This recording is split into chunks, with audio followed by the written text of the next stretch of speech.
They tell you that in your 30s, you start becoming the man you're going to be for the rest of your life. By 40, the concrete is set. I'm 46. For me, the concrete wasn't just set, it was polished, sealed, and reinforced with steel rebar. My life wasn't a journey, it was a blueprint.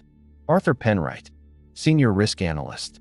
My job was to quantify chaos, to put a number on disaster. I spent 10 hours a day staring into the abyss of market volatility and corporate malfeasance and drawing neat, orderly lines around it. My life outside of work was an extension of that. Same alarm time, 5:47 a.m. Same black coffee, 2 sugars. Same 7.2-mile commute. Same parking spot. The world is a storm of screaming, unpredictable variables. Routine is the seawall. For 20 years, my seawall held. It allowed me to build something behind it, a pile of capital, a war chest, all for one single, monolithic goal: apartment 14A in the Ethelberg Tower. The Ethelberg wasn't just a building, it was a statement. A spear of black glass and burnished steel that pierced the sky over the city. It was new, exclusive, and, most importantly, silent. Thick walls, triple-pane glass, state-of-the-art everything. It was a tomb for the living, and I mean that as the highest compliment. A place where the chaos of the outside world couldn't get in. It took everything. My 401k, my savings, a loan that made the bank manager whistle. But the day I got the keys, I felt something I hadn't felt since I was a child: absolute security. This was it. The endgame. My fortress. For the first few months, it was perfect. The silence was so profound it had a texture. I'd sit in my leather armchair, a glass of overpriced whiskey in hand, and watch the city's frantic energy through the floor-to-ceiling windows. I was above it all, untouchable. I had won. The first sign that something was wrong was subtle. So subtle, a normal person would have missed it. But I'm not normal. My brain is wired for pattern recognition. And the pattern broke. It was the air. The apartment had a smart climate control system linked to my phone. I kept it at a crisp 68 degrees Fahrenheit. Rock solid. One night, I woke up sweating. I checked the app 68. But the air felt thick, humid, and intimate. It carried a strange, coppery smell, like an old penny held in a sweaty palm. I reset the system, and it went back to normal. An anomaly. I filed it away. Then came the sounds. Not a breathing sound, not at first. It was lower than that. A subaudible hum, a bass note so deep you felt it in your bones more than you heard it with your ears. It would rise and fall with a slow, steady rhythm. I blamed it on the building's HVAC, the elevators, the city itself. But it was always there, a constant, visceral thrum that seemed to emanate from the very walls. One evening, I was making dinner. I set my chef's knife down on the granite countertop. I turned to grab the olive oil from the pantry, and I heard a soft scrape. I turned back. The knife had moved. Not a lot, just a few inches, its tip now pointing directly at where I had been standing. Coincidence. Vibration from a passing truck 14 stories below. My explanations were becoming a litany, a prayer against the encroaching doubt. I started leaving things in specific places. A coin on the edge of my desk, perfectly aligned with the grain of the wood. A book on the coffee table, at a precise right angle to the edge.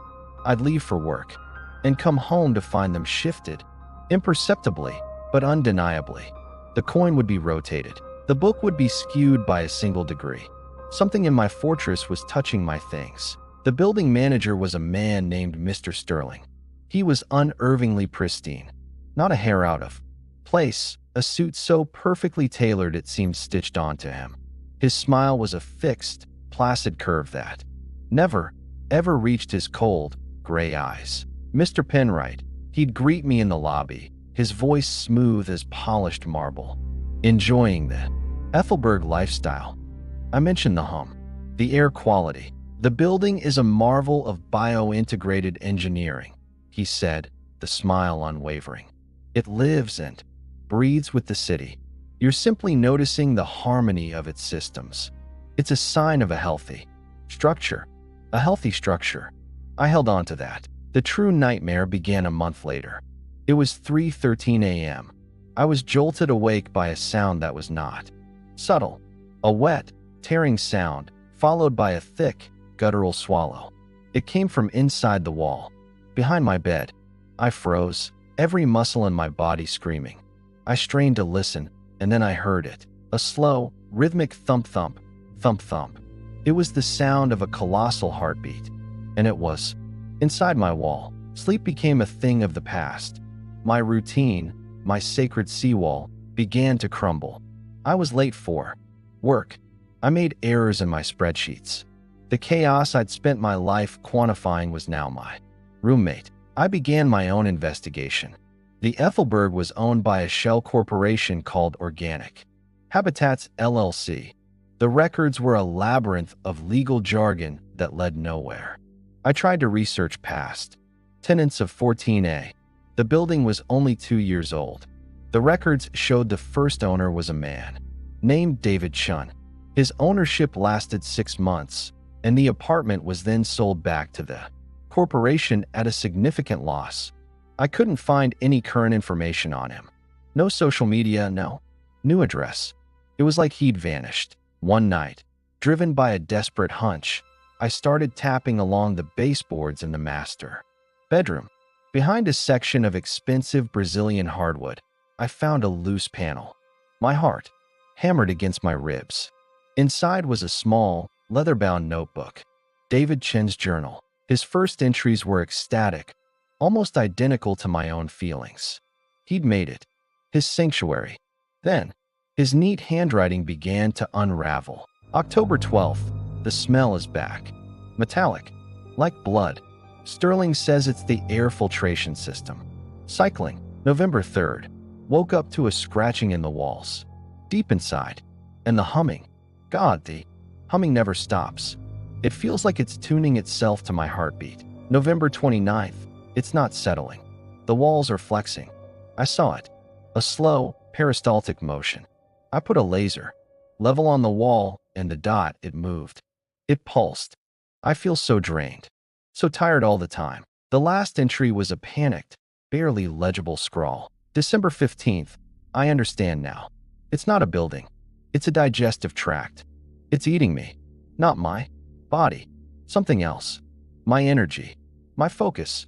My patterns. It feeds on order. I tried to break my routine to become chaotic, but it just made the hunger worse. The sounds are louder. It's getting ready. I have to get out. Sterling knows. That damn smile. He's not a manager. He's a keeper. A farmer. The deed isn't a title. It's a feeding license. I slammed the book shut, my hands shaking. I stormed out of my apartment, heading for the lobby, for Sterling's office, for an answer. As I waited for the elevator, I glanced at the security monitor. It showed the inside of the car I was waiting for, ascending. And inside it, staring directly at the camera, was Mr. Sterling. The elevator dinged. The doors slid open. It was empty. My blood ran cold. I sprinted for the stairs, taking them 3 at a time. I burst into the lobby and ran to his office. The door was ajar.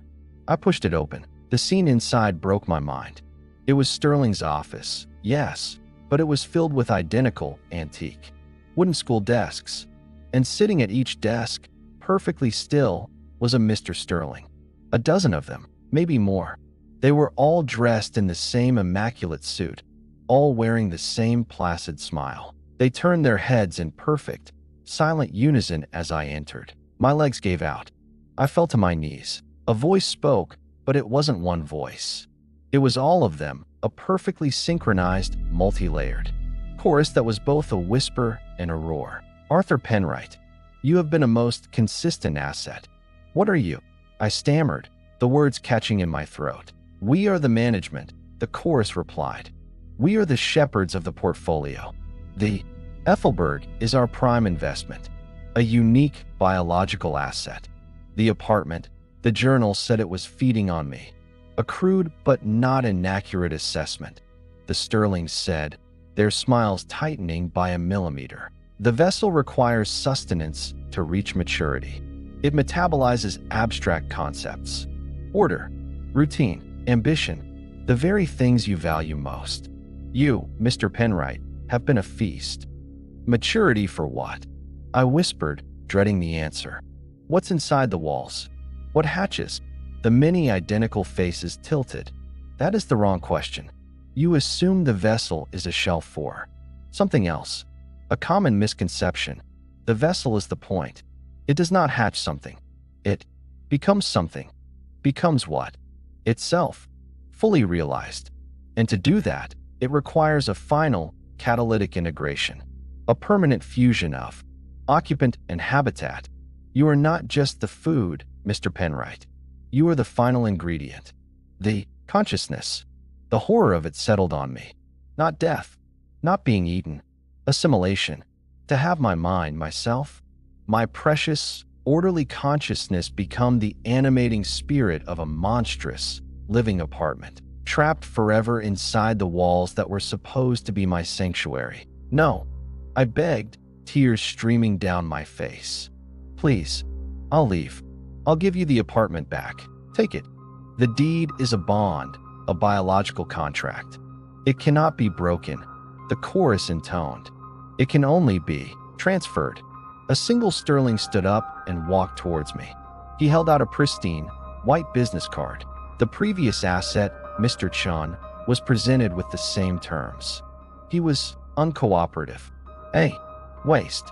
We had to reacquire the property and find a new tenant. You. He paused. But you are a risk. Analyst.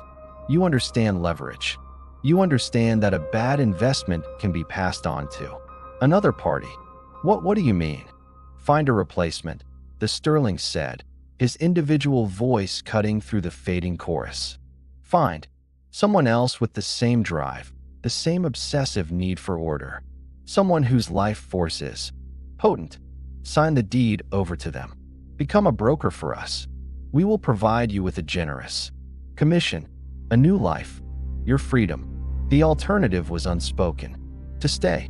To feel my thoughts dissolve as they were woven into the plaster and wiring. To become the intelligence that watched the next tenant and the next from the silent, hungry walls. There is always a choice, Mr. Penwright. The chorus whispered, as if reading my thoughts. Join the management or become the property. And that brings us to now. I made my choice. I'm a practical man, after all. I have a new office. It's spacious. It has a great view of the Ethelberg Tower, actually. I can see the window of my old apartment from here. Sometimes, when the sun hits it just right, I think I can see it pulsing. My routine is back. My life is orderly again. I'm a partner now. Senior Acquisitions Specialist for Organic Habitats, LLC. My job is to find unique individuals for unique living experiences, which is why I'm telling you this story. You're not a kid anymore. You've been around the block. You've worked hard. You've played by the rules, and you're tired. You're tired of the noise, the chaos, the sheer unpredictability of it all. You crave a space that's truly your own. A fortress, a sanctuary where you are in complete and utter control. You see that as the ultimate reward. The end game. I understand that hunger better than anyone. And I'm here to tell you that such a place exists. I have a property listing. A premier corner unit. 14th floor. State-of-the-art smart home. Integration that learns and adapts to your every need, your every habit. It's an immersive living experience.